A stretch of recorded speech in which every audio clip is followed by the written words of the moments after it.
और हरियाणा के मुख्यमंत्री मनोहर लाल की प्रेस कॉन्फ्रेंस शुरू होने जा रही, तस्वीरें देखिए। तो उस तरह की समस्त जानकारी इस चैटबॉट के द्वारा 24 घंटे, चाहे अपने घर पे, चाहे अपने काम करने की जगह या अपने मोबाइल से, कहीं से भी वो प्राप्त कर सकता है।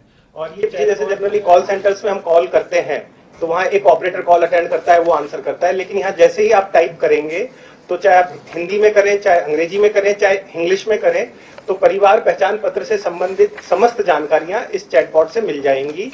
और साथ ही साथ कोई भी व्यक्ति या परिवार अपने विभिन्न वेरिफिकेशंस का स्टेटस जानना चाहता है या कोई सर्विस के बारे में जानना चाहता है, तो उस तरह की समस्त जानकारी इस चैटबॉट के द्वारा 24 घंटे, चाहे अपने घर पे, चाहे अपने काम करने की जगह या अपने मोबाइल से, कहीं से भी वो प्राप्त कर सकता है। और ये चैटबॉट जो मेरा-परिवार.haryana.gov.in पोर्टल है, उस पे ये उपलब्ध है। और साथ ही साथ ये हरियाणा में किसी भी विभाग का पहले तरह का चैटबॉट है, पहला कोई विभाग है जो ये चैटबॉट लॉन्च कर रहा है। और हमें विश्वास है कि इससे आम जनता तक परिवार पहचान से संबंधित जितनी भी जानकारियां हैं वो बहुत ही सुगमता से प्राप्त कर सकते हैं। साथ ही साथ अपनी समस्या, कोई शिकायत, कोई भी जिसका समाधान चाहते हैं वो भी इसके द्वारा किया जा सकता है। और इसके साथ साथ ही, चैटबॉट के साथ साथ ही, जैसे हम सभी व्हाट्सएप भी यूज करते हैं, हर किसी के फोन में व्हाट्सएप है, तो इसी के साथ साथ व्हाट्सएप पे भी कोई अपना जानकारी प्राप्त कर सकता है परिवार पहचान पत्र से संबंधित, जो चैटबॉट पे अवेलेबल है। और वही सारी समझ जानकारियां व्हाट्सएप से भी प्राप्त की जा सकती है अपने क्वेश्चन आंसर्स के फॉर्मेट में। तो अब परिवार पहचान पत्र की संबंधित कोई भी जानकारी कॉल सेंटर के द्वारा प्राप्त की जा सकती है। आप ग्रीवेंस पोर्टल पे जाके ग्रीवेंस दर्ज करा सकते हैं और साथ ही साथ चैटबॉट और व्हाट्सएप से भी ये जानकारी ले सकते हैं। और सॉरी सर, नाम सर उसमें आएगा सर, इसलिए तो। और इस चैटबॉट का नाम है ताऊ। तो ताऊ से आप जो भी प्रश्न पूछना चाहते हैं वो पूछ सकते हैं, ये समझ जानकारी देंगे। मैं हूं ना। अब मैं माननीय मुख्यमंत्री से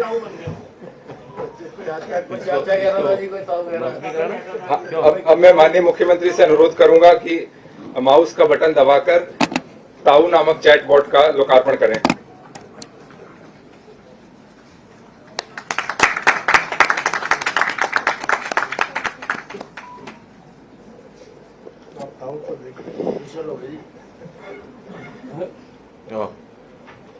तो लठ ठाठा के मारा लठ गाड़ रहा है।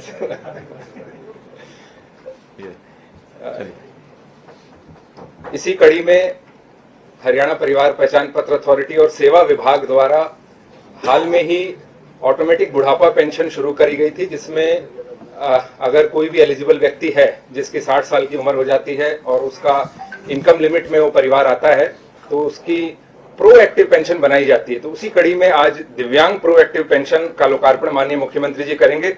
उससे पहले श्री विजेंद्र कुमार जी से मैं अनुरोध करूंगा इसके बारे में एक संक्षिप्त विवरण दें। जैसा कि आप सबको विदित है कि पिछले साल ओल्ड एज पेंशन को प्रोएक्टिव कर दिया गया था। प्रोएक्टिव का भाव, कहने का भाव यह है कि एज के लिए वेरिफिकेशन जैसे ही CRID के डेटाबेस में आज से शुरू की जा रही है।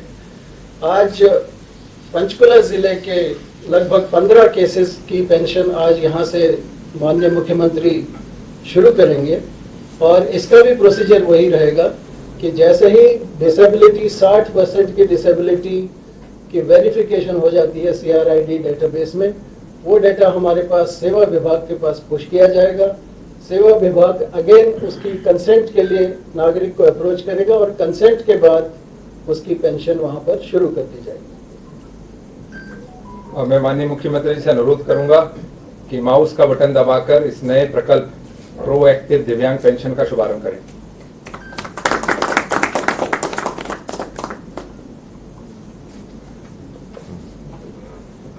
आज की इस कड़ी में आखिरी किंतु मेरा मानना है सबसे महत्वपूर्ण, जैसा कि आप लोगों ने अनुभव किया होगा, अब तक हरियाणा में PWD रेस्ट हाउस जो बुक हुआ करते थे सब सिफारिश से, मैनुअल तरीके से, नाना प्रकार से लोग बुक कराते हैं और उसका कोई सिस्टम नहीं बन पाया था। तो उसका संज्ञान लेते हुए माननीय मुख्यमंत्री जी ने निर्देश दिया था कि इसका भी एक सिस्टम बनाया जाए। और उस कड़ी में एक नया पोर्टल विभाग द्वारा तैयार किया गया है, PWD विभाग द्वारा, जिसमें हरियाणा के समस्त PWD rest house including Haryana भवन में दिल्ली के, उसका एक पोर्टल बनाया गया जिसके माध्यम से सभी इन कमरों की बुकिंग की जा सकेगी और इसमें जो आम जनता है वो भी इसमें बुक अपना कमरा करा सकते हैं फीस देकर। और इसके अलावा बाकी भी जो एंटाइटल्ड लोग हैं, चाहे ऑफिसर्स हों चाहे विधायकगण हों, वो भी इसमें बुक करा सकते हैं। ऑटोमेटिक ट्रांसपेरेंट सिस्टम से इसमें बुकिंग संभव हो पाएगी। तो मैं माननीय मुख्यमंत्री से अनुरोध करूंगा कि माउस दबाकर इस पोर्टल का भी उद्घाटन करें।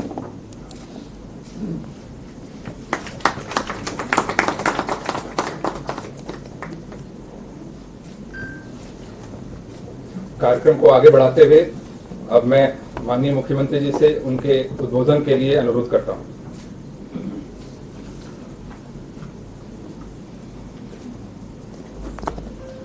मित्रों, जैसा हमको जानकारी है कि हमारा हमेशा ही फोकस रहा है कि गुड गवर्नेंस, सुशासन, इसके आधार पर चीज़ों को आगे बढ़ाया जाए। ठीक 25 दिसंबर 2014 जिसको हमने पहला सुशासन दिवस के नाते से कहा था और टेक्नोलॉजी के आधार के ऊपर चीज़ों को बढ़ाने का जो क्रम उस समय शुरू किया था, लगातार उसको हम आगे बढ़ा रहे हैं। और आज भी इसमें 3 ऐसे जो प्रोजेक्ट हैं वो जिनको लॉन्च किया है वो आपके सामने आए हैं, जिसमें सबसे पहले तो चैटबॉट का ये जो एक सोल्यूशन ये दिया गया है।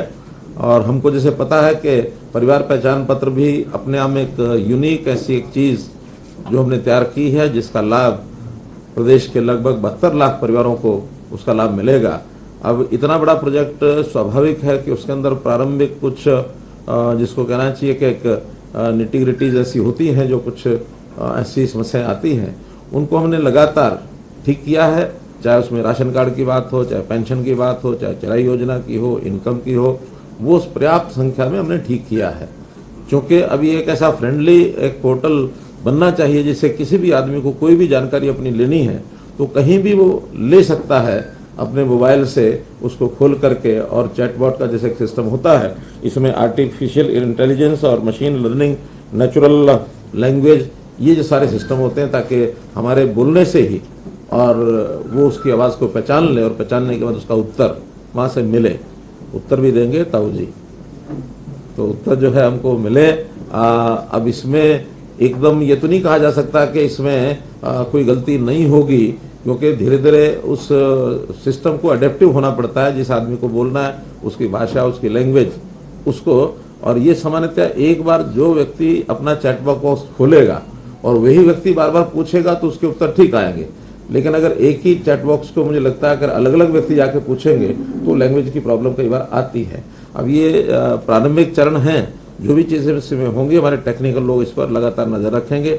लेकिन अच्छा फ्रेंडली एक विषय, जहाँ भी कई आदमी होता है अपने मोबाइल को साथ लेके रखता है, चाहे वो खेत में जाए, ऑफिस में जाए, घर में बैठे पढ़ने जाए, सैर करते हुए भी अपनी जानकारियाँ ले सकता है। चैट बॉक्स का एक ही इस प्रकार से एक हमने सोल्यूशन दिया है और मैं समझता हूँ जनता को बहुत इसका लाभ होगा। और जितने उसके प्रश्न होंगे, चाहे उसके जाति के हैं, आय के हैं, व्यवसाय के हैं, जन्मतिथि के हैं, ये सब जो उसको, चाहे उसका फिर आय के साथ उसका सार्वजनिक वितरण प्रणाली यानी राशन कार्ड हो, फिर उसकी चाहे जो भी कोई प्रश्न है, वो सारा जो सूचना डाटाबेस हमारे पास जो कोष बना है, उस कोष में से उसको ये उत्तर त्वरित और सटीक रूप से ये सब मिलेगा। दूसरा जो हमने प्रोएक्टिव एक पोर्टल बनाया है वो दिव्यांग सेवा, दिव्यांग की पेंशन, ये सेवा। और इस सेवा में अभी तक दिव्यांग को पेंशन बनाने में काफ़ी कठिनाई आती थी।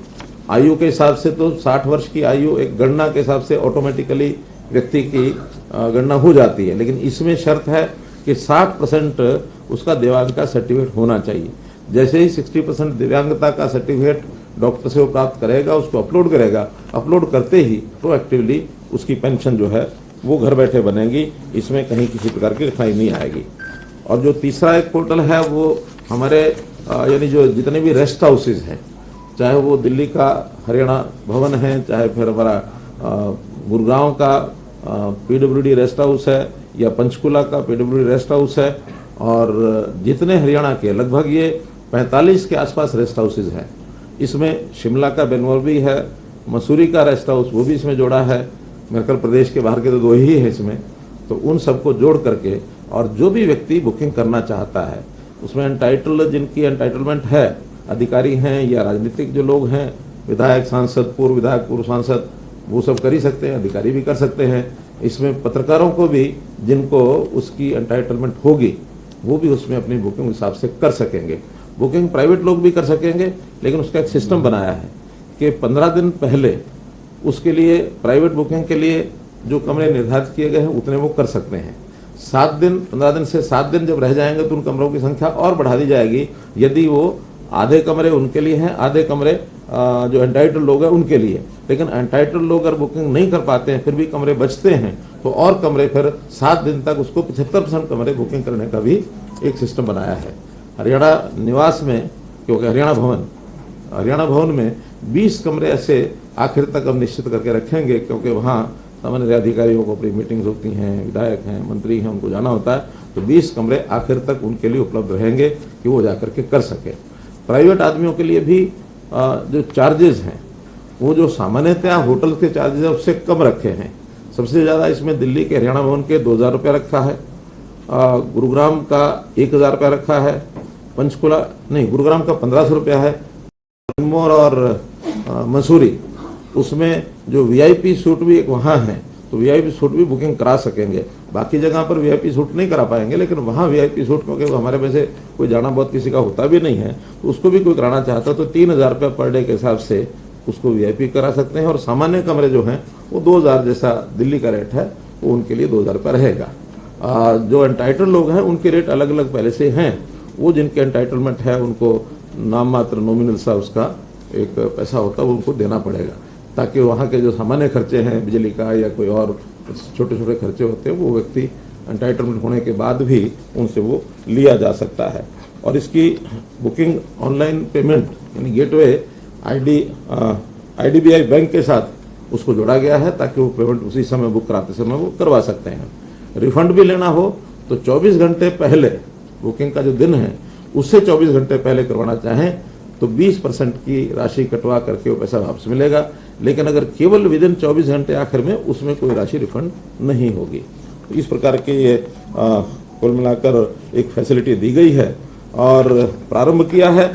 हो सकता है कि हमें महीना 2 महीने बाद इसमें से कुछ कठिनाइयां ध्यान में आएंगी, तो फिर हम सभी जो जनप्रतिनिधि अथवा अधिकारी बैठ करके विचार करेंगे, कुछ चेंजेस करनी होगी तो उस चेंजेस को भी हम कर सकेंगे।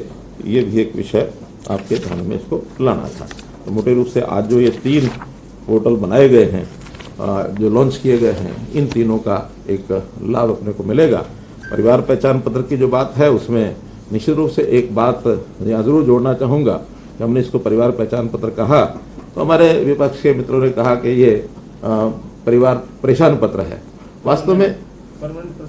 वास्तव में ये उनके लिए तो परेशान पत्र इसलिए है कि अब उनके परिवार के पास काम ही नहीं बचा है कोई, क्योंकि काम तो सब ऑनलाइन होने लग गए, पोर्टल पर होने लग गए, तो परेशान है कब काम करें क्या।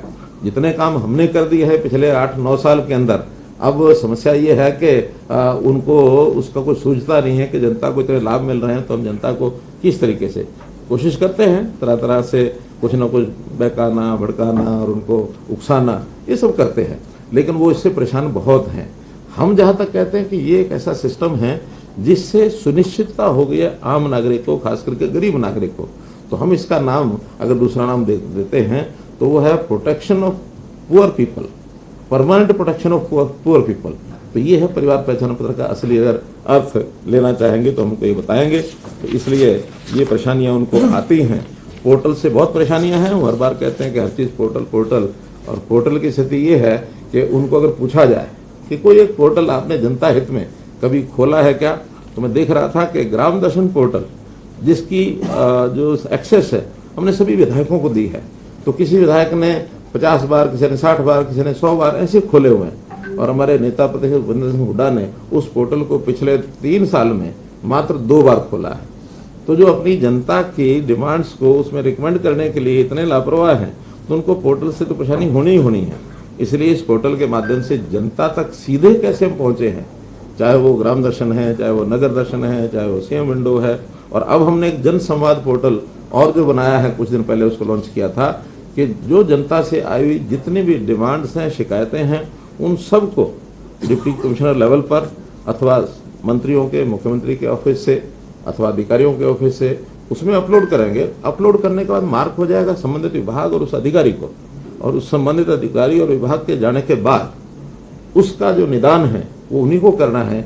एक सेटअप सारे अपने सिस्टम में हर एक विभाग को ये बनाना होगा कि वहाँ हर चीज़ का, हर ऑफिस में नोडल अधिकारी इन सब पोर्टल्स को अध्ययन करने के लिए, खोलने के लिए और उसको फिर काम करने के लिए, क्योंकि उसकी एजिंग, उसकी जो काम न करने की जो आदत है, ये जो फाइल चलती रहती है, महीनों महीने लटकती रहती है, अब इसमें एनालिसिस हो जाएगा कि कौन सा काम कब उनको मिला और उसके ऊपर उन्होंने कब क्या किया। आखिर एक निश्चित समय में उसके ऊपर काम नहीं करते हैं तो they will take to task. आखिर अधिकारी और कर्मचारी, किसी की मजबूरी हो तो बताएगा मेरी ये मजबूरी है, मैं इस पर काम नहीं कर सकता, तो उसका रिप्लेसमेंट भी होगा।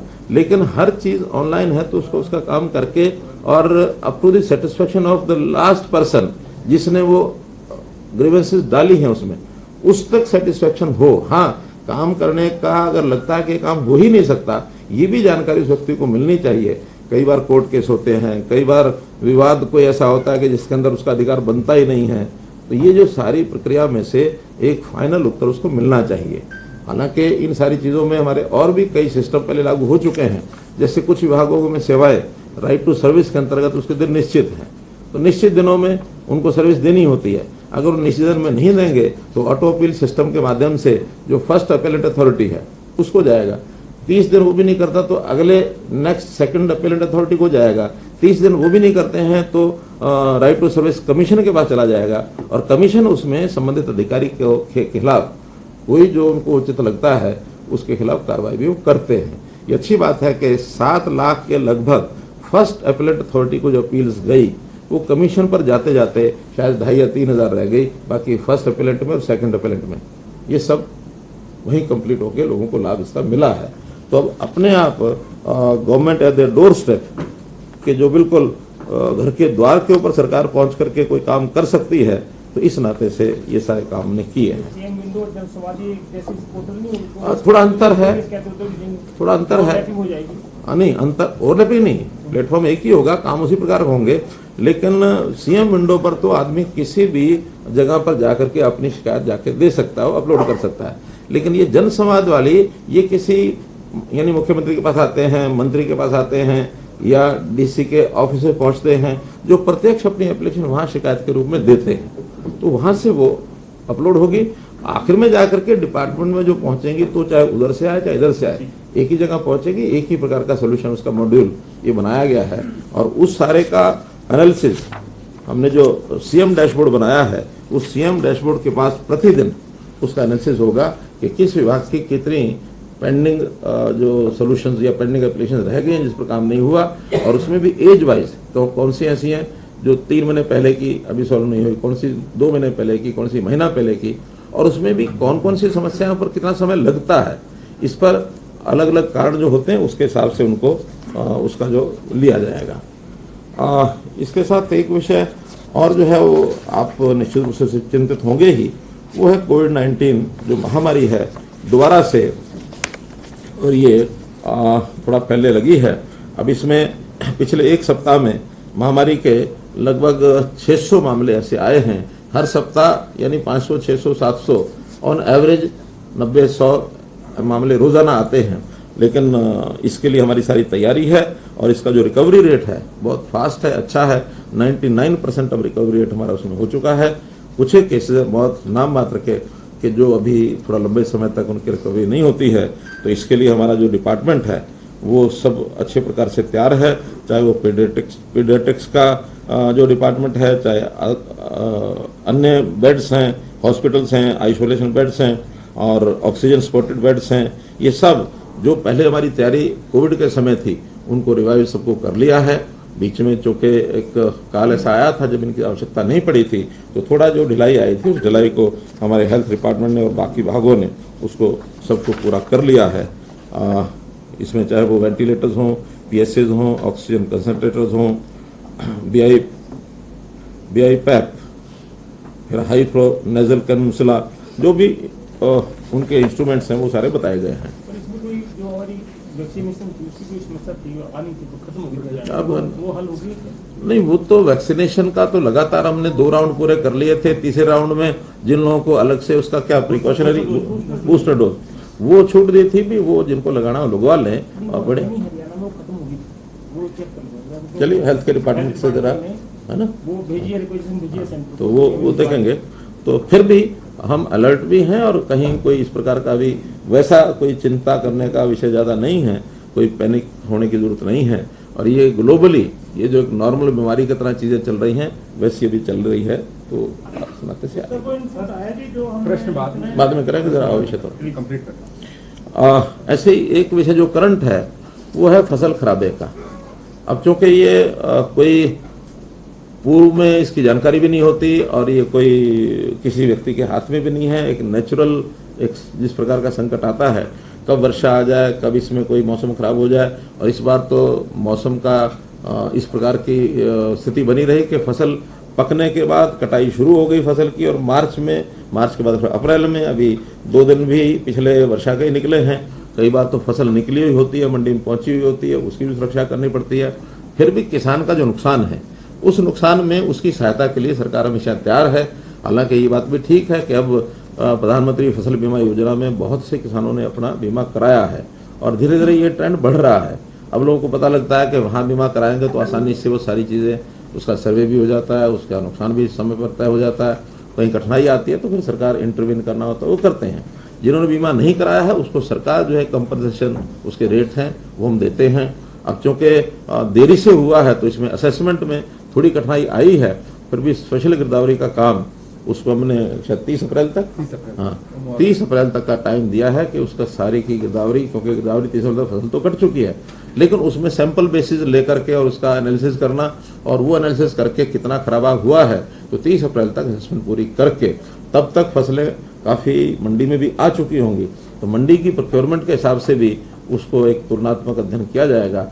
अभी तक जानकारी ये है कि गेहूं का नुकसान बहुत बड़ा जितना सोचा जा रहा था उतना नहीं है। 10%, 15%, 20%, मोटे तौर पर काफ़ी जिलों में इतना ही है। 25% तक तो कंपनसेशन जो है वो किसान को ही हम कहते हैं वो अपना उसमें यानी क्लेम की अपेक्षा ना करे। 25% से ऊपर होता है तो फिर क्लेम उसको दिया जाता है। जो भी क्लेम बनेगा वो मई के आखिर में, अभी उसके आंकड़े नहीं है तो ठीक से नहीं वही कह रहा हूँ। गिरदावरी के आखिरी 2-3 दिन है, उसका कई बार क्या होता है डीसीज और एसडीएम्स को 5%, 10% शायद कुछ मात्रा है वो दी जाती है। तो भी कोई आंकड़े हो तो बता दें आप। सर 17 लाख एकड़ जो दर्ज हुई थी खराबे की, उसमें से 15 लाख एकड़ की जो वेरिफिकेशन हो चुकी है, सिर्फ 2 लाख एकड़ की रहे। हाँ, तो बस हो जाएगी 30 तारीख को सब। मई में मुआवजा, मई में जो मुआवजा होगा वो जितना जिसको बनेगा उस हिसाब से दे दिया जाएगा। मंडियों का कुछ आया सर, कितनी आई है? हाँ, मंडी में 41 लाख मीट्रिक टन गेहूं ये अभी तक जो है आ चुकी है, जिसमें से 32.5 लाख मीट्रिक टन ये सरकारी एजेंसियों ने खरीद कर ली है। और अभी ये 9 लाख जिसको कहना चाहिए शेष है, लेकिन वो तो रोटेशन में जैसे रहती है उतना ही है। मंडी का उठान की एक समस्या थी, वो हमने डीसीज को लिख दिया है कि जहाँ कहीं समस्या ठेकेदारों से आ रही है वहाँ वो अपने हाथ में लेकर के, और जो भी कोई अलग प्रबंध जैसे पहले भी करते रहे हैं, आड़तियों से बात करके, और आड़तियों के अगर ट्रक होते हैं तो उनके लेंगे, और बाहर से भी लेना है तो उनके एक सिक्योरिटी ले करके और उनको ट्रकों को उसी रेट पर जो रेट जो है नमी के लिए भी बीच में छूट। देखिए वो रिलैक्सेशन, क्योंकि सेंटर ने उसमें एक कट लगाया था, लेकिन हमने घोषणा कर दी थी उसी समय कि जो भी पैसा है नमी की छूट नहीं है उसमें, केवल उसका लस्टर लॉस और उसका जो दाना जो है बारीक दाना कटा हुआ, क्या बोलते हैं उसको, ब्रोकन, हाँ ब्रोकर और शेवर्ड जो दाना होता है उसका जो परसेंटेज है उसमें जो पैसा अगर उनका कटेगा तो स्टेट गवर्नमेंट जो उसको कंपनसेट करेगी, किसान से वो नहीं लिया जाएगा।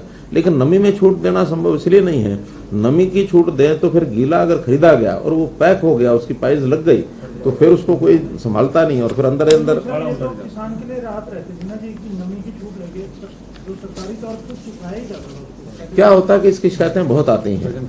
हम यही कहते हैं कि आप क्योंकि नहीं अपने आप भी करके लाएं, और नहीं है तो वहाँ जब धूप निकलती है उसको सुखाएंगे, सुखा करके नमी धान में जरूर है, धान का कोई शेलर जो है वो लेके जाते हैं, शेलर्स में बहुत बड़े ग्राउंड उनके पास होते हैं, वो फिर सुखाते हैं, सुखा करके फिर उसका साथ साथ चावल निकालते हैं। धान जो है इतने लंबे समय तक स्टॉकिंग भी नहीं होती, ये स्टैकिंग जो है गेहूं की होती है, कभी कभी तो 2-2 साल 3-3 साल नहीं उठ पाता है। हालांकि अभी जो लस्टर लॉस वाला या ब्रोकन श्रेवल्ड ये है, ये प्रायोरिटी पर पहले यानी लिफो सिस्टम से उठाया जाएगा, बाकी नॉर्मली फिफो सिस्टम से उठाते हैं, फर्स्ट इन फर्स्ट आउट। ये LIFO last in first out, ताकि दाना बाद में ज्यादा खराब ना हो, तो अब लास्ट वाला ही सबसे पहले उठाया जाएगा, तो इसलिए उसका ध्यान रखा जाता है। पिछले साल की बराबरी आ रही है लोगों। हाँ, कोई कमी नहीं है, उन्हें कुल मिलाकर के जो लॉस सोचा जा रहा था वैसा नहीं है। तो लॉस मैंने जैसे बताया 10% 15% का ही लॉस है, और हमें लगता है कि ये 60 लाख मीट्रिक टन उसके बराबर तक पहुंचेगा, उसे कम नहीं रहेगा। सरसों भी 1 लाख और 2,12,000 मीट्रिक टन सरसों ये प्रोक्योर हो चुकी है। इसमें प्राइवेट एजेंसियों ने भी कुछ खरीदी है, फेड ने भी खरीदी है, क्योंकि जब रेट जो है एमएसपी से ऊपर बिकती है तो प्राइवेट लोग भी इसमें खरीदते हैं। हालांकि इस बार अपेक्षा तो ज़्यादा थी कि बहुत ज़्यादा प्राइवेट में ही जाएगी सरकार को, जैसे पिछले साल नहीं मिल पाई, लेकिन वर्षा के कारण से, कुछ खराब होने के कारण से, तो प्रायोरिटी जो है वो किसानों की जब ज़्यादा बिकती है तो जाएगी, और कम बिकती है वो भी ठीक जो किस्म की है, जो पैरामीटर सरकार के हैं उस नाते से फिर सरकार खरीदती है। एफर्ट के नाते अगर बहुत कहीं खराब है वो कम रेट पर जाती है तो वो भी प्राइवेट में ही। क्या एफर्ट सर कोई ये गेहूं जो ज्यादा बढ़िया आ रही है वो एमएसपी से ऊपर भी खरीद है? नहीं, एफर्ट एमएसपी पर ही लेगा। नहीं, वो भगत जी का बयान था कहीं गए तो बहुत बढ़िया होगी तो एमएसपी से ऊपर देंगे। अभी तक हाँ, अभी तक ऐसा नहीं है कहीं उन्होंने उत्साह में उन्होंने कहा हो या किसी और ने लगा दिया हो। उन्हें कई बार उत्साह जो है वो दूसरे लोग भी कर देते हैं, जो जिम्मेदार आदमी ना भी करे तो उत्साह दिखाने वाले लोग तो बहुत लगा देते हैं। वापिस ही हो गया। हाँ, जो बयान वापस हो गया तो फिर उत्साह हो ना हो कोई खास बात नहीं है। एक चीज जो लगातार हमारे मित्र समय समय पर कहते हैं, हालांकि बहुत चीजों में दम नहीं है, लेकिन कुछ बातें जो हमको स्पष्ट करनी जरूरी होती हैं तो उसकी जानकारी हमको देनी होती है।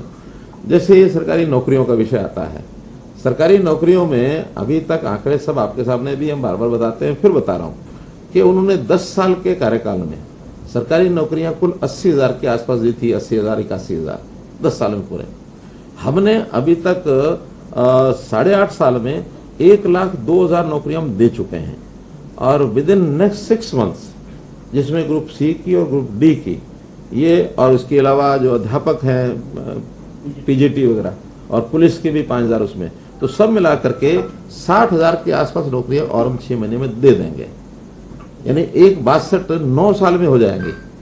इनकी 80 जो है वो 10 साल की हैं, तो डबल संख्या हमारे 9 साल में हो जाएगी। 10वां साल जब शुरू होगा उसका जो अलग से आवश्यकता होगी वो हम करेंगे। तो एक आंकड़ा ही आपको मैं इसको अभी मैं कह नहीं सकता, क्योंकि लास्ट ईयर में कितनी रिक्वेशन आती है वो तो डिपार्टमेंट्स के ऊपर निर्भर करता है कितनी वो देते हैं। हाँ, लेकिन HKRM की सब जोड़ लेंगे तो ये 2 लाख से ऊपर हो जाएगी, क्योंकि HKRM की भर्ती को हम उस प्रकार की भर्ती नहीं मानते। वो आवश्यकता के हिसाब से जितने समय की डिमांड होती है उतने समय के लिए ही उनको लगाया जाता है। और एक चीज और जो आपके सामने उल्लेख करूंगा कि इस पेंशन के नाते से, जो सामाजिक सुरक्षा पेंशन है जिसके बारे में कहते हैं इतनी कट गई, ये हो गया वो हो गया, अब ये पेंशन की संख्या भी 2014 में ये संख्या थी जब वो छोड़ करके गए थे 21.82 लाख, 21,82,000, और अभी जो है 30,78,000 है। यानी 9 लाख लोग, एक प्रकार का ये माने कि 45% उसमें वृद्धि हुई है। इतनी संख्या ज्यादा बढ़ी, चलो संख्या भी बढ़ गई। फिर जहां तक इसका जो टोटल एक्सपेंसेस है, उनके समय में ये टोटल एक्सपेंस साल का होता था 2618 करोड़, महीने का 218 करोड़ था, तो साल का 2618 करोड़। और हमारा अब जो है 2,618 करोड़ की जगह सालाना 10,157 करोड़ होता है, यानी 8,500 करोड़ ज्यादा।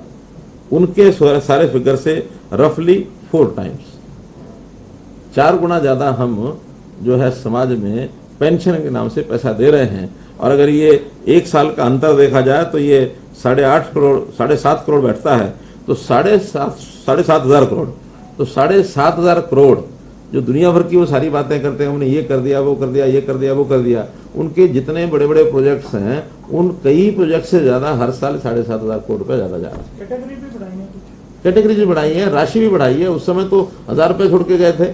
अगर 2002-03 में तो शायद 600 करोड़ कितने, 600 रुपया थी, कितनी थी? 300 रुपया 300 नहीं, जब 4-5 में ये लोग आए थे 300 थी, 300 से 9,000 दो बार बढ़ा के 300 से सीधी 1,000, दो बार क्या हाँ तो 600, 300 से 600 रही होगी। मानो जो इनके स्टार्टिंग में 2004 में 600 थी, जो आज इस समय 2,750 है। तो उस नाते से कितना जनता को सोशल पेंशन के नाते से लाभ मिल रहा है हरियाणा में, इसका कभी भी वो चर्चा करेंगे भी नहीं। करेंगे तो उनका हिसाब किताब गड़बड़ा जाएगा। तो मैं तो हमेशा कहता हूं कि जैसे वो लोन की बात करते हैं, इसकी करते हैं, उसकी करते हैं, उनको हिसाब किताब वास्तव में आता नहीं है, हिसाब किताब सिखाना पड़ता है। वो तो वही है 2-2 5 होते हैं, इस प्रकार से चलने का उनका अभ्यास होता है। तो आप वो ये कर रहे हैं 1,000 करोड़ आप तो उसी पे अड़े हुए नहीं है। मैं अपनी ठीक बात जो होती है उसी को कहता हूँ, अड़ने का विषय थोड़ी है। हाथ कंगन को आरसी क्या, हाथ कंगन को आरसी क्या, पढ़े लिखे को फारसी क्या। वो यही हम सब पढ़े लिखे हैं। सर वो यही कह रहे हैं। आज भी चंडीगढ़ में हुड्डा साहब ये कह रहे हैं कि सरकार सारी चीजों की वित्तीय स्थिति पर व्हाइट पेपर क्यों नहीं? क्यों व्हाइट पेपर लाएं? व्हाइट पेपर तो तब लाया जाता है जब कोई हमें लगता हो कि इसमें कोई गड़बड़ है, कोई और बात हो। हमें गड़बड़ है, जिस किसी को गड़बड़ लगती है तब वो व्हाइट पेपर लाता सरकार में। हमारे पास, हम उनके समय हम व्हाइट पेपर लाए थे 2015 में, उसको आप पढ़ के देखेंगे तो उनके जो सारे क्लेम थे उसमें कितने विपरीत बातें निकली थी, आज भी लिखित है, आज भी वो रिकॉर्ड पर है। आप रिकॉर्ड पर लाएंगे तो व्हाइट पेपर तब लाया जाता है जब किसी की बात को लगता हो कि उसकी गलत सिद्ध करनी है। हमारी गलत है ही नहीं है, तो हमको अपनी बात को गलत सिद्ध करने का कोई कारण भी नहीं है। जो हम कहते हैं वही है, यही हमारा व्हाइट पेपर है। हमारा बजट का जो डॉक्यूमेंट है वो हमारा व्हाइट पेपर है, अलग नहीं है कोई। एक से विपक्ष ये भी कहते हैं क्लास 1 और 2 की जो नौकरियां हैं उन नौकरियों में हरियाणा के युवाओं को कम मौका मिल रहा है। देखिए कुल मिलाकर के चलिए, एक तो ये विषय था। दूसरा दो एक विषय और जो आपको बताने हैं मुझे, उनको एक तकलीफ और भी है। असल में एक तकलीफ उनकी ये है, आज उनकी तकलीफ दूर करने के लगेगा। एक तकलीफ उनकी ये है कि कभी किसी मुख्यमंत्री के कार्यकाल से वो इतने विचलित इसलिए नहीं हुए, किसी मुख्यमंत्री ने इतने लंबे समय तो उनको बाहर नहीं रखा, और ये रिकॉर्ड हाईएस्ट है। अगर आज देखा जाए तो 3,3100 दिन लगभग हो गए हैं, तो 3,000 या 3,100 दिन तक किसी एक मुख्यमंत्री ने कांग्रेस को बाहर नहीं रखा 66 से लेकर आज तक। वो भी अगर कोई एक सौ है, ये भी एक रिकॉर्ड हो गया। मैं तो बता रहा हूँ, रिकॉर्ड ही है कि कभी उनको बाहर रखने वाला ऐसा मुख्यमंत्री मिला ही नहीं है। साहब कोई 200 दिन बाहर रख पाया उनको, कोई 600 दिन को, मैक्सिमम बंसीलाल जी ने एक बार रखा था 4 साल 4.5 साल, फिर चौटाला जी ने 5 साल जो रखा। तो एक मुख्यमंत्री से वो इतना कभी भी परेशान नहीं हुए जितनी उनकी परेशानी अब बढ़ी है। क्या टारगेट है सर आपका? आज कम से कम उस सारे मामले में हम हाईएस्ट हो गए हैं, 300 दिन तो हो गए। और आज कम से कम हाईएस्ट हैं। आगे का टारगेट नहीं रखना, जनता की सेवा करते करते, और जितना समय जनता की सेवा करेंगे वो अपने आप ही टारगेट बनेगा, उसमें कोई समस्या नहीं है। टारगेट तो बन ही गया नहीं, अब तो टारगेट तो बन ही गया। नहीं, ऐसा भी बनाना ना, आगे भी कोई और ना तोड़ सके कोई। एक विषय मैंने आप सामने रखना है कि अभी मेरा जो टूर प्रोग्राम चला है, जिसके अंदर खास करके हर जिले में मैं 3-3 दिन के लिए जा रहा हूँ, 2, 3, 4 यानी अप्रैल, ये मैं भिवानी जिले में गया था, तो उसमें 3 विधानसभाओं के 15-16 गांव मैंने कवर किए थे। वैसे ही अब पलवल जिले में ये तारीखें भी शायद 11, 12, 13, 14 क्या थी, हाँ 12, 13, 14, तो 3 दिन ये भी मैंने किया। बहुत ही अच्छे सफल कार्यक्रम मैं कह सकता हूँ, क्योंकि मेरा उसमें दोनों पर्पस थे। एक तो हम यहाँ बैठ करके लगातार कोविड के दिनों में भी हमारी सारी फोकस रहा कि जनता को क्या करना, कैसे करना। अब उसके बाद लगातार हमारी सरकार सारी उसकी डिलीवरी सिस्टम को जरा मजबूत करने के लिए लगी रही, लेकिन अंत में नीचे डिलीवरी कितनी पहुंची कितनी नहीं, क्योंकि आखिर राजीव गांधी जी की उस बात को तो हमें सत्य करना ही पड़ेगा, जिसमें उन्होंने कहा कि हम 1 रुपया भेजते हैं और नीचे जाते जाते 15 पैसे रह जाते हैं। तो हमें भी देखना पड़ता है कि ऊपर से हम जो भेज रहे हैं नीचे पहुंच रहा है कि नहीं पहुंच रहा है। तो खुशी की बात यह है कि जो सिस्टम हमारे हमने बनाए हैं उन सिस्टम से जनता बहुत प्रसन्न है, और ओवरऑल गांव के गांव में कहीं 500 लोग, कहीं 700 लोग, कहीं 1000 लोग जितने भी मिले हैं, और मैंने तो हाथ खड़े कराए हैं। जैसे उदाहरण के लिए ई टेंडरिंग, इतने प्रसन्न हैं लोग, आप में से कोई शायद रहा हो, मुझे एक दो लोग मिले भी हैं, तो ये गवाह है उस बात के। यही टेंडरिंग में कहते हैं आपने बहुत बढ़िया ये काम किया, और इसमें कमीशन खोरी जो है सारी जो नीचे लेवल पर चलती थी वो सारी बंद हो गई। विरोध भी इसी कारण से हो रहा था, बल्कि वहाँ के सरपंच जो थोड़ा बहुत इस ओर स्वर उठाते भी रहे होंगे, तो उनका शुरू में हमें ये लगा, लेकिन बाद में लगा ये तो बहुत बढ़िया है, हम तो इसमें से बच गए। और वास्तव में सरपंचों के खिलाफ जो तलवार लटकी रहती थी, आज भी 1000 से ऊपर सरपंच ऐसे हैं जिनके पिछले रिकॉर्ड गायब हैं। अब उसके खिलाफ क्या करना होगा जरा विचार करेंगे, लेकिन अब आगे ये समस्या नहीं रही, उनको रिकॉर्ड बनाने की आवश्यकता नहीं, हर एक चीज ऑनलाइन आ जाएगी, पोर्टल पर रहेगी, और वो जो उनका जो ऑफिस है, बैक ऑफिस में वो डाटा बना रहेगा, कभी भी निकाल लो उसको।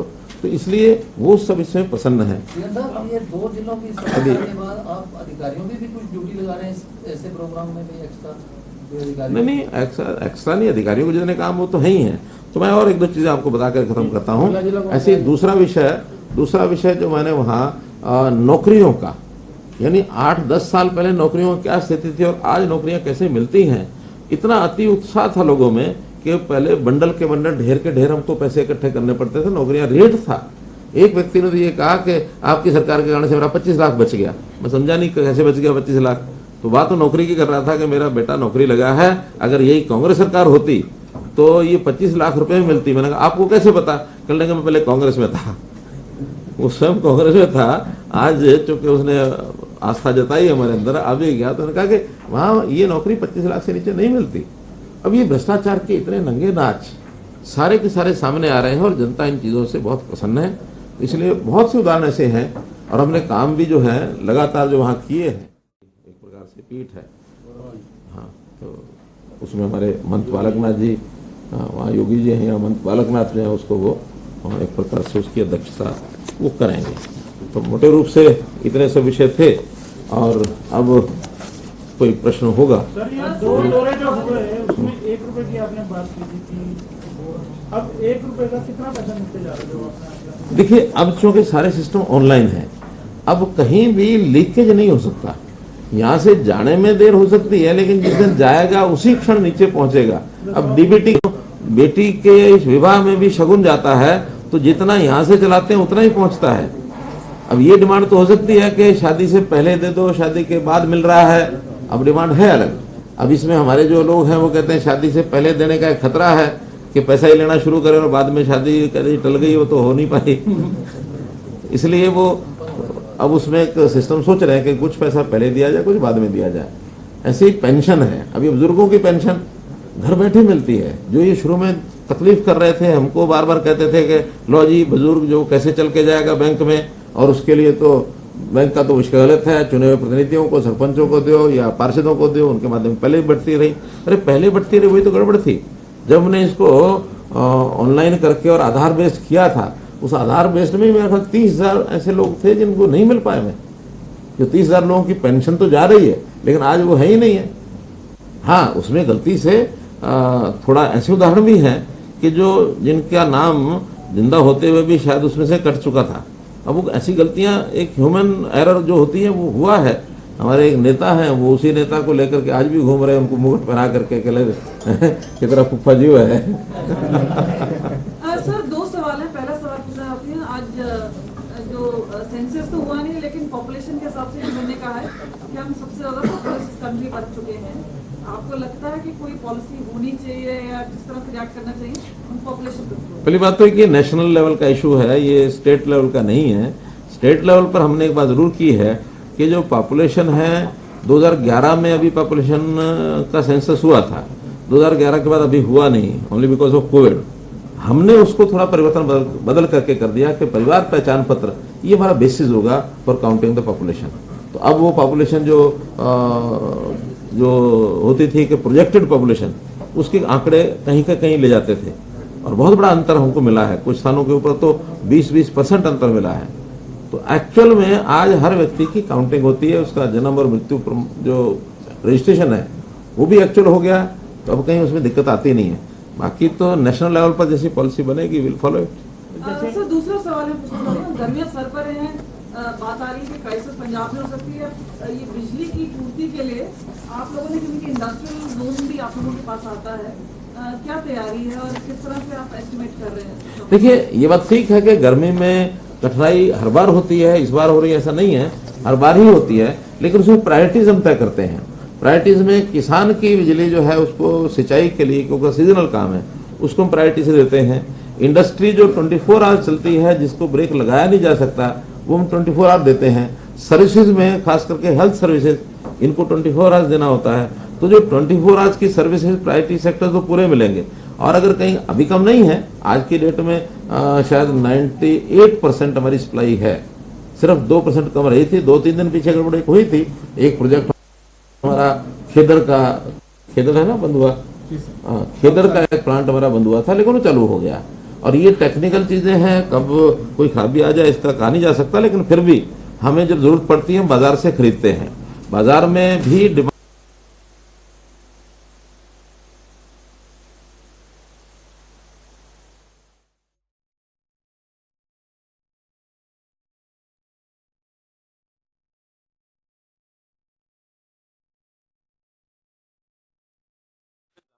ये संभव भी नहीं था, लेकिन विद्यार्थियों को शिक्षा प्रदान करना